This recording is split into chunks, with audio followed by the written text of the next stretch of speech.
Good morning, my friends. Happy Thursday. Happy little Friday.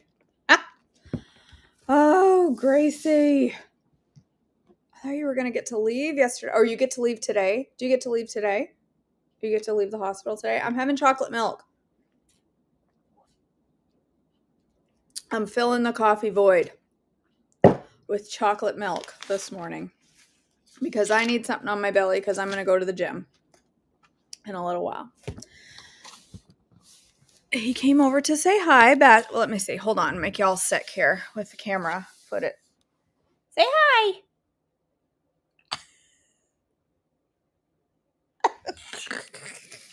He, despite the look on his face, he is feeling a lot better.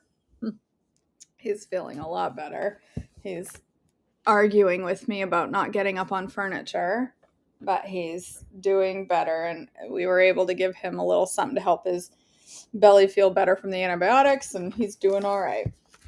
So, all right, May 4th, Tilson's birthday. Duties of the gatekeepers. 1 Chronicles 26, 1 through 19. These are the divisions of the gatekeepers. From the Korahites, from the... Okay, it's starting out well. From the Korahites, there was Meshelemiah, son of Kori, of the family of Abiasaph. Oh, these are going to be good. The sons of Meshelemiah were Zechariah the oldest, Jediel the second, Zebediah the third, Jathniel the fourth, Elam the fifth, Jehohanan the sixth, and Eliohonai the seventh. Something. The sons of Obed-Edom, also gatekeepers, were Shemaiah the oldest, Jehozabad the second, Joah the third, Saker the fourth, Nathanael the fifth, Amiel the sixth, Issachar the seventh, and Pulathai the eighth. God had richly blessed Obed-Edom. Obed-Edom's son Shemaiah had sons with great ability who earned positions of great authority in the clan. Their names were Othni, Raphael, Obed, Elzabad. Their relatives, Elihu and Semachiah, were also very capable men. All of these descendants of Obed-Edom, including their sons and grandsons, 62 of them in all, were very capable men, well qualified for their work. Meshelemiah's 18 sons and relatives were also very capable men. Hosea of the Merari clan appointed Shimri as the leader among his sons, though he was not the oldest. His other sons included Hilkiah the second, Tebaliah the third, and Zechariah the fourth. Hosea's sons and relatives who served as gatekeepers numbered 13 in all. These divisions of the gatekeepers were named for their family leaders, and like the other Levites, they served at the house of the Lord. They were assigned by families for guard duty at the various gates without regard to age or training, for it was all decided by means of sacred lots. The responsibility for the east gate went to Meshelemiah and his group. The north gate was assigned to his son Zechariah, a man of unusual wisdom. The south gate went to Obed-Edom, and his sons were put in charge of the storehouse. Shuppam and Hosea were assigned to the west gate and the gateway leading up to the temple. Guard duties were divided evenly. 6 Levites were assigned each day to the east gate, 4 to the north gate, and 4 to the south gate, and 2 pairs at the storehouse. 6 were assigned each day to the west gate, 4 to the gateway leading up to the temple, and 2 to the courtyard. These were the divisions of the gatekeepers from the clans of Korah and Merari. Treasurers and other officials. 1 Chronicles 26, 20 through 32. Other Levites, led by Ahijah, were in charge of the treasuries of the house of God and the treasuries of the gifts dedicated to the Lord. From the family of Libni in the clan of Gershon, Jehiel was the leader. The sons of Jehiel, Zetham, and his brother Joel were in charge of the treasuries of the house of the Lord. These are the leaders that descended from Amram, Izhar, Hebron, and Uzziel. From the clan of Amram, Shebuel was a descendant of Gershom, son of Moses. He was the chief officer of the treasuries. His relatives through Eleazar were Rehabiah, Jeshaiah, Joram, Zichri, and Shelomoth. Shelomoth and his relatives were in charge of the treasuries containing the gifts that King David, the family leaders, and the generals and captains and the other officers of the army had dedicated to the Lord. These men dedicated some of the plunder they had gained in battle to maintain the house of the Lord. Shelomoth and his relatives also cared for the gifts dedicated to the Lord by Samuel the seer, Saul son of Kish, Abner son of Ner, and Joab son of Zeruiah. All the others dedicated gifts in their care, too. From the clan of Izhar came Kenaniah. He and his sons were given administrative responsibilities over Israel as officials and judges. From the clan of Hebron came Hashabiah. He and his relatives, 1,700 capable men, were put in charge of the Israelite lands west of the Jordan River. They were responsible for all matters related to the things of the Lord and the service of the king in that area. Also from the clan of Hebron came Jeriah, who was the leader of the Hebronites according to the genealogical records. In the 14th year of David's reign, a search was made in the records, and capable men from the clan of Hebron were found at Jazer in the land of Gilead. There were 2,700 capable men among the relatives of Jeriah. King David sent them to the east side of the Jordan River and put them in charge of the tribes of Reuben and Gad and the half-tribe of Manasseh. They were responsible for all matters related to God and to the king. Military commanders and divisions, 1 Chronicles 27, 1 through 15. This is the list of the Israelites, generals and captains, and their officers who served the king by supervising the army divisions that were on duty each month of the year. Each division served for 1 month and had 24,000 troops. Jashobeam, son of Zabdiel, was commander of the first division of 24,000 troops, which was on duty during the first month. He was a descendant of Perez and was in charge of all the army officers for the first month. Dodai, a descendant of Ahoah, was commander of the second division of 24,000 troops, which was on duty during the second month. Mikloth was his chief officer. Benaiah, son of Jehoiada, the priest, was commander of the third division of 24,000 troops, which was on duty during the third month. This was the Benaiah who commanded David's elite military group known as the 30. His son Amizabad was his chief officer. Asahel, the brother of Joab, was commander of the 4th division of 24,000 troops, which was on duty during the 4th month. Asahel was succeeded by his son Zebediah.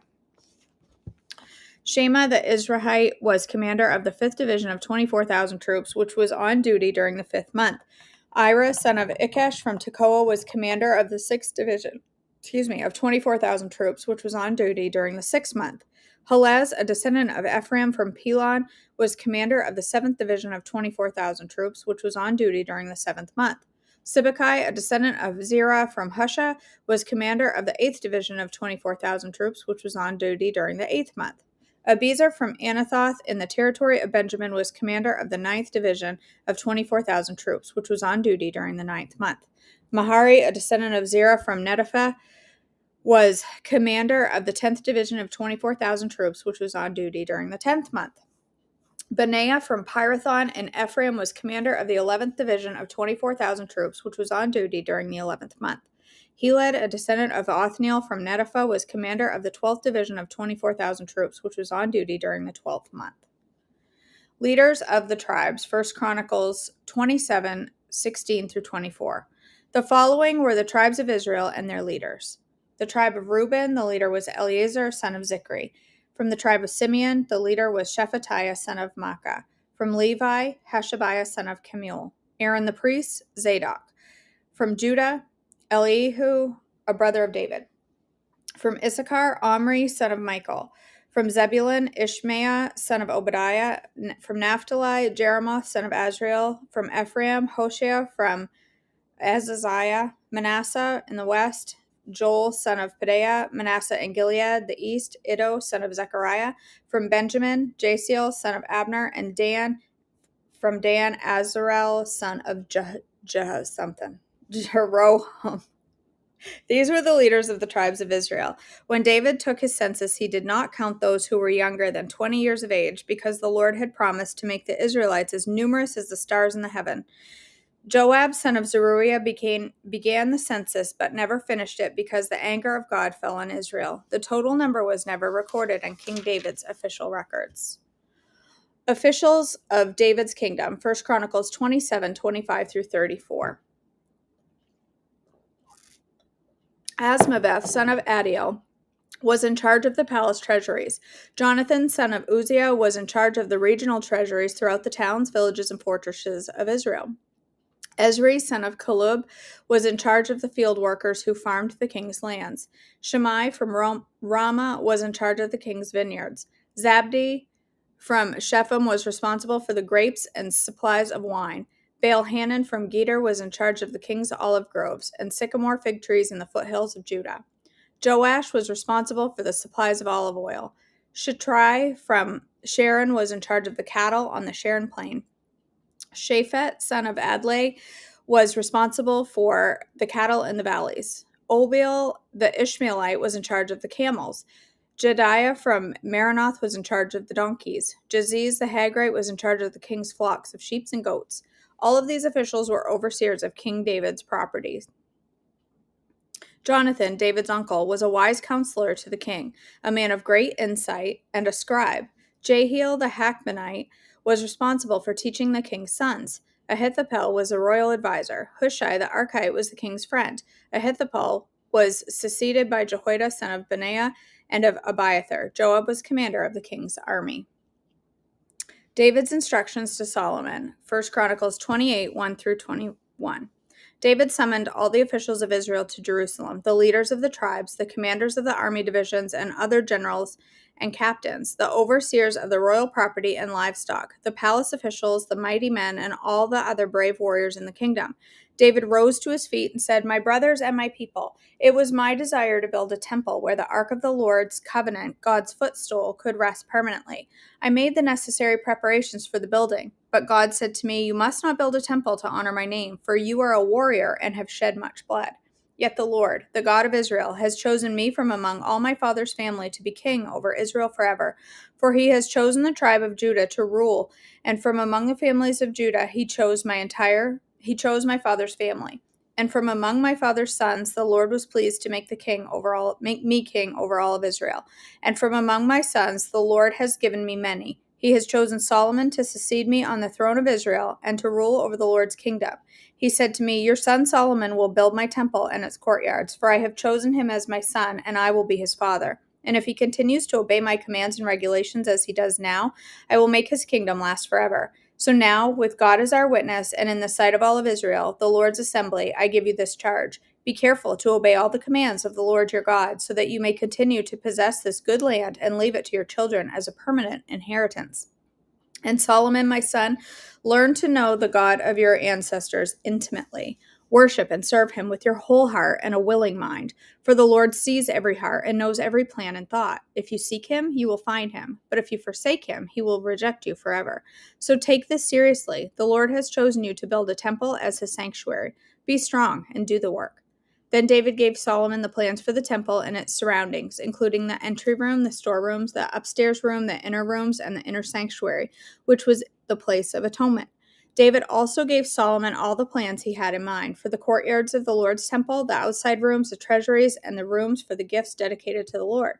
The king also gave Solomon the instructions concerning the work of the various divisions of priests and Levites in the temple of the Lord, and he gave the specifications for the items in the temple that were to be used for worship. David gave instructions regarding how much gold and silver should be used to make the items needed for service.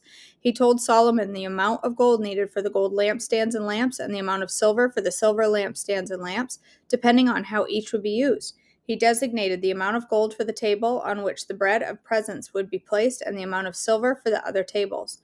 David also designated the amount of gold for the solid gold meat hooks used to handle the sacrificial meat for the basins, pitchers, and dishes, as well as the amount of silver for every dish. He designated the amount of refined gold for the altar of incense. Finally, he gave him a plan for the Lord's chariot, the gold cherubim, whose wings were stretched out over the ark of the Lord's covenant. Every part of this plan, David told Solomon, was given to me in writing from the hand of the Lord. Then David continued, "Be strong and courageous, and do the work. Don't be afraid or discouraged, for the Lord God, my God, is with you. He will not fail you or forsake you. He will see to it that all the work related to the temple of the Lord is finished correctly. The various divisions of priests and Levites will serve in the temple of God. Others with skills of every kind will volunteer, and the officials and the entire nation are at your command." I like this first sentence. Be strong and courageous and do the work. Not just be strong and courageous and sit around and hope for miracles to happen.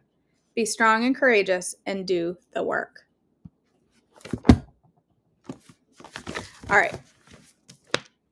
Let's do Unshakable. We are on day 123. May 4th. The Dark Room. Sounds creepy. 1 Samuel 16:23. Whenever the Spirit of God came on Saul, David would take up his lyre and play. Then relief would come to Saul. He would feel better, and the evil spirit would leave him. Remember when cameras used film that needed to be developed? The process required a dark room, a special red light, and trays of chemical solutions. You couldn't take shortcuts or expose the room to the light. And the development process determined the quality of the prints. In the same way, David spent a long time in God's dark room before he became king of Israel. He was a teenager when, unbeknownst to Saul, he was anointed as the future king of Israel. But King Saul was still on the throne with apparently no plans to step down. Neither Samuel nor David had any idea when David would take the throne. 15 years passed before David was crowned at 30. In the meantime, David served Saul and was faithful where he was. Maybe you think you're in God's dark room today. Trust that He is developing and preparing you. He is preparing you for the roles He has for you in your future. God always uses other people, time, and circumstances to transfer the image of Christ onto your souls. When we emerge from God's dark room, nothing can destroy the image of His Son developed in our lives. Lord God, thank you for preparing me to do your work in this world. Please keep making me like Jesus in the process. Okay. Read through the chat here. 70 days. Oh my word, 70 days till the retreat. Jackie, can I just tell you, by you announcing what day it's in is really helping me getting some things done, because every day I'm like, oh my word, there's only 70 something days left. I have to get this done or I have to get that done. It's keeping me on track. So keep it up.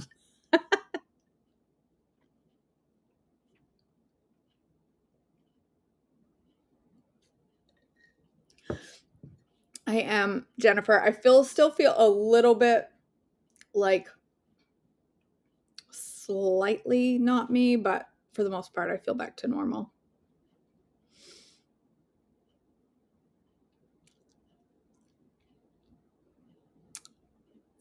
We'll be praying for that PET scan today, Melissa.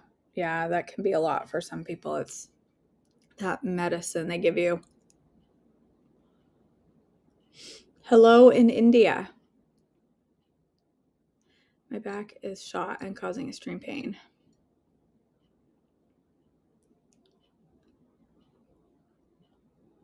All right. I haven't really had time to plan it, Mallory. I just really haven't had time to get that far. All right. Kara. Faith, you make a valid point. What really is normal? All right, my friends, let's go ahead and end in a word of prayer. Father in heaven, I thank you so much for Thursday. Thank you for the blessing that is today. Thank you for the relief from stomach bug or whatever was going on. Thank you for healing for Bassie and that he is feeling better. Father, I pray that Gracie will start to feel better soon and that she will make great strides at rehab. I pray that discharge goes quickly and smoothly for her today and gets her on her way to the next step of her recovery. Father, I pray for Brad today as he does his PET scan. Please give him a feeling of peace and health as he goes into that. Help him to not get sick during the process. I pray that it goes smoothly, and when it's over, it will be one of the smoothest tests that he's had. Father, I pray for all of these ladies here who are watching, and I just pray for their hearts today. I pray that you will help us to all be a good member of our community today, helping others that we encounter along the way. Father, please go with us, keep us safe and healthy. In your precious name I pray, amen. All right, my friends.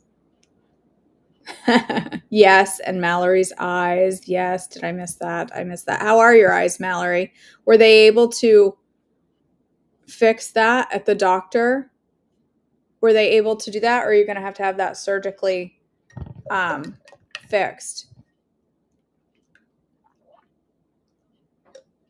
Hopefully they were able to get that going for you. All right. I'm going to go ahead and clean up here. Well, clean up. There's nothing to clean up. I'm going to, okay, good. I am going to make a quick smoothie to take to the gym with me for after the gym. So I'm going to show you what I've been making so that when I'm done at the gym, I have a quick breakfast in the car and I get a good amount of protein. So I will be live for that in just a few moments. And if I don't see you there for breakfast, I will see you again tomorrow for devotions. I love you guys. Have a wonderful day.